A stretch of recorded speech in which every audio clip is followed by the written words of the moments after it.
must soon run to class, perhaps literally, so I hope I can do this fast. I want to look at maybe 2.5 paragraphs of the next bit of James' Conclusions lecture, Lecture 8, in a Pluralistic Universe.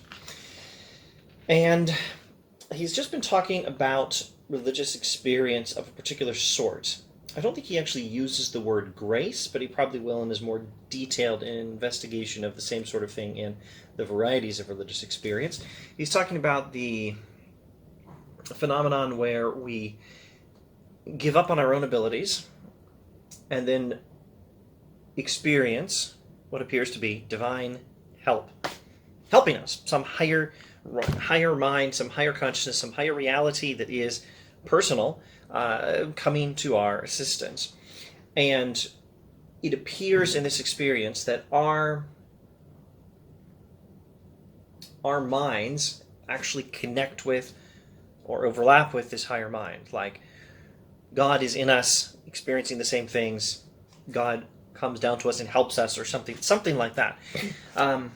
God comes down in us and helps us. We experience our minds being co-conscious with the mind of God, seeing some of the same things, feeling some of the same feelings, having some of the same thoughts, something like that. It's very difficult to know how precisely to describe this. It's best to just, go back and read the first 1, 2, 3, 4, 5 paragraphs of Lecture 8 to get James' own words on the subject, or spend a lot more time reading the varieties of religious experience, where he's going to go into more detail on this sort of thing. Anyway, today's video, let's do the next 2.5 paragraphs. The sort of belief that religious experience of this type naturally engenders in those who have it is fully in accord with Fechner's theories. That's Gustav Theodor Fechner, subject of Lecture 4. You can find videos on Lecture 4 somewhere earlier in this series.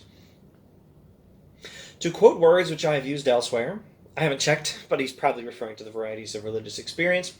To quote words which I have used elsewhere, the believer finds that the tenderer parts of his personal life are continuous with a more of the same quality which is operative in the universe outside of him, and which he can keep in working touch with, and in a fashion get on board of and save himself when all his lower being has gone to pieces in the wreck. Beautiful, eloquent language, and I think I'll try to paraphrase it and then read it again. We feel that our mere selves, me in and of myself, has failed. We feel that ourselves, in and of ourselves, we have failed. And this is our lower being that has gone to pieces in the wreck. But in this experience of divine help that comes in when we despair of ever getting it right on our own, we experience a more of the same quality as the tenderer parts of our personal lives, a more which is operative in the universe outside of us, and which we can keep in working touch with, and in a fashion get on board of, and save ourselves. Okay, that's not paraphrasing. Let me try again to paraphrasing. We feel that our own selves have gone to pieces. We failed to set things right. We can't possibly get it right in and of ourselves. We need divine help if we're ever going to get it right, and we experience the divine help. And in the experience of the divine help, we feel that the tenderer parts of our personal lives, let's say the best part of ourselves, or the best part of our souls, our noblest sentiments, our ability best to love God and neighbor, that sort of thing, our compassion, our kindness, our lack of selfishness, the best parts of our personal lives are continuous with something else that's also kind or compassionate or loves God and neighbor, something else which is higher and is of the same sort of thing as the tenderest parts of ourselves. There's something noble, decent, and caring in us, and we've completely failed to live up to its standards.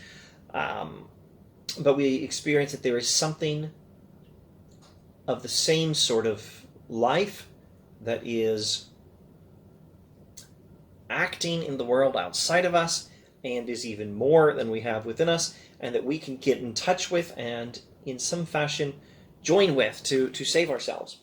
In a word, the believer is continuous. Now I was going to reread it. To quote words which I've used elsewhere, the believer finds that the tenderer parts of his personal life are continuous with a more of the same quality. We feel that the best parts of us are continuous, like there's no separation between the best parts of ourselves and this more that is of the same sort of thing as the best parts of ourselves, a more of the same quality, which is operative in the universe outside of him, and which he can keep in working touch with, and in a fashion get on board of and save himself when all his lower being has gone to pieces in the wreck. In a word, the believer is continuous to his own consciousness, at any rate, with a wider self from which saving experiences flow in. We feel that we are continuous, that our minds are not separate from something else, some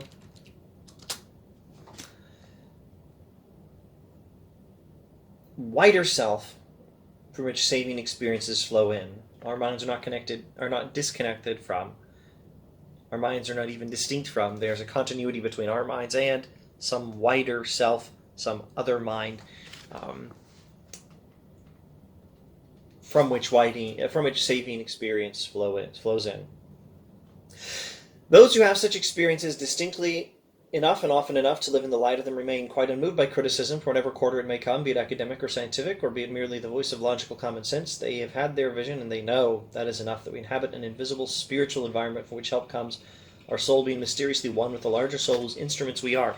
In this situation, we experience our souls being one with some higher,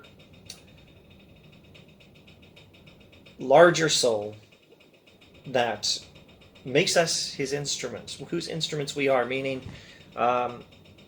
we join the cause of the greater good, which is a greater and nobler self than we are, whose mind is not separated from our minds.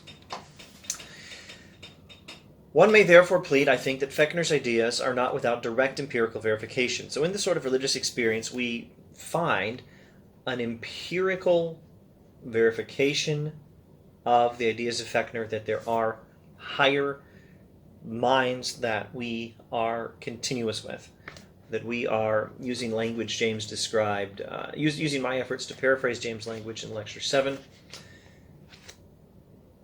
we have empirical confirmation in these religious experiences of Fechner's idea that our minds are something like the outer fringes of some higher mind.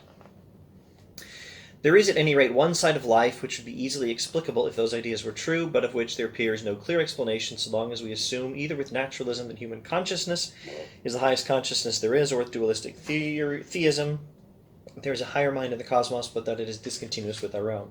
So in this sort of religious experience, we experience, and we feel like we really know, that there is some higher power that is a mind, that is good, that we are not exactly separate and distinct from, that our minds are a part of, or at least are, continuous with. There's no point where, there's no exact point where you can say, there's my mind here, and then there's God's mind here. There's my mind, and there's God's mind, and there's a continuum between them. And over on this end, maybe it's me, it's not God, something like that. Over here, maybe it's God, it's not me. But there's no point where you can move, where you can say, over there it's my mind, over there it's God's mind. We're continuous with it. We are something like its outer fringes. This is what we experience, and that doesn't seem to fit with the dualistic theism, the more philosophically orthodox Christianity, where there is a higher mind, but there's definitely a separation point. There's my mind over here, there's God's mind over there, there's definitely a division here. The religious experience James is talking about does not have that kind of separation, doesn't quite fit scholastic theism. So, of course, this paragraph connects back to stuff he said much earlier about how he's setting aside scholastic theism, he's setting aside materialism, but speaking of materialism, that also can't explain this religious experience. And this kind of religious experience James is talking about, things just don't fit with naturalism, with the idea that all is matter, there's no supernatural, our minds are the highest minds there are, there's no higher consciousness, there's no God. The materialistic, purely naturalistic, no supernatural explanation of the universe can't make sense of these experiences. Now, I could deny them. James is not saying it's impossible for it to deny them. I need to emphasize one thing. In this book, James' major target is Hegelian philosophers who are definitely not naturalists like that. They don't say all is matter. They don't say there's no supernatural. James has to distinguish his view from the Hegelian philosophers and argue that his view is superior to the Hegelian view.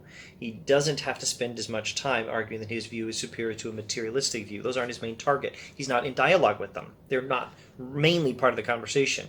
They're related to the conversation, and that's why he references them here and earlier in the book. But they're not the main conversation partners. They're not the main target. They're not the main view he has to defend his own position from. Not in this book, but in The Varieties of Religious Experience, in The Will to Believe, and Other Essays in Popular Philosophy, and maybe in any number of other writings of James that I've forgotten or more likely never even read. You'll find he has to deal with them. So let me briefly mention that there is room to do a lot of religious epistemology here and argue for, well, assuming we agree with James, argue for this view that this type of religious experience is evidence against materialism. He thinks it is. It's pretty clear from this passage he thinks it is. He's offering it in part to make that goal, to argue against materialist, pure naturalism, no supernaturalism.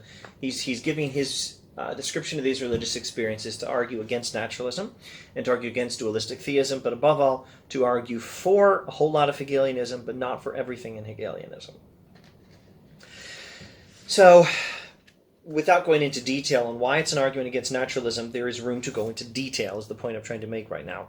There's room to do some religious epistemology and argue, for example, maybe something like the world as it appears to be in our experiences probably is the world as it really is, which is a very Jamesian way of thinking, and you'll find plenty of Jamesian justification for that kind of principle in epistemology. My immediate point is it can be done, that kind of argument can be made, but it's not really made here. And so if you're one of those people who sees James saying religious experience is evidence of this kind of idea of God, therefore blah blah, etc., and you're thinking, well, what if religious experience is just all an illusion, a delusion, a mistake, like a hallucination, sometimes literally a hallucination? What if this religious experience is all just our minds not working properly? Well, the point is, James thinks the world as we experience it is likely correct, but he does not go into any kind of detail on this or some of the other epistemological considerations, because that's not his main conversation partner here. He's distinguishing himself from the Hegelians. So he's giving an empirical argument from religious experience that there is such a thing as a higher consciousness that our minds are continuous with. He says, the drift of all the evidence we have seems to me to sweep us very strongly towards the belief in some form of superhuman life with which we may, unknown to ourselves, be co-conscious. Don't think in terms of modern, contemporary, MCU, DCEU superhumans. Don't think in terms of the superheroes. Think in terms of gods.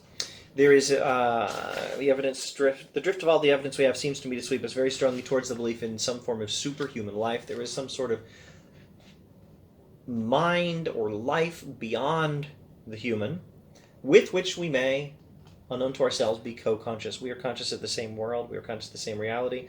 We have some of the same experiences. It has some of the same experiences we do, but it has more than we do.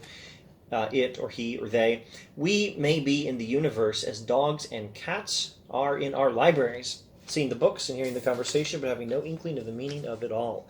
He'll draw similar analogies in early writings. I remember sitting here talking about it in the varieties of, not the varieties, in The Will to Believe and Other Essays in Popular Philosophy. Anyway, another little bit next time, I suppose, of James' concluding lecture. That is all for now. I really have to run to class. Thanks for